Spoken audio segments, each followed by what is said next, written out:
wala. Hindi naman kasi kami talaga nagkausap niyan. Hindi kami magkaibigan.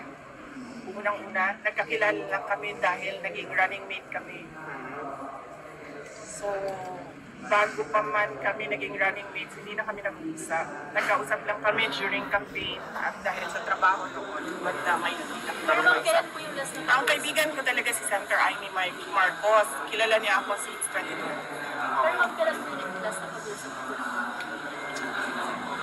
Nung nag-tender ako ng resignation, yun yung last na nagkausap kami ni President Ma'am, do you Marcos. think kung si President Marcos magsalita para sa inyo and on behalf of you, baka maayos kaya ito nangyayari dito sa Kongreso? Patungo sa Alam niyo, kasi madami hindi na kilala sa akin, pero mag-share ako konti ng ugali ko. Hindi ako humihingi ng tulong. Alam yan ng tatay ko, naging mayor siya, naging president siya.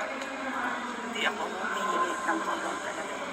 Kaya nga kanina kung nakita ninyo, Kaya nga kanina kung nakita ninyo, lumapit ako kay Congresswoman Gloria Arroyo. Sinabihan ko siya, ma'am, huwag ka na magpa-stress. Dahil dito sa ginagawa nila sa akin, kaya ko ito. Don't stress yourself about it. Yan din ang sinabi ko kay Congressman Marcoleta.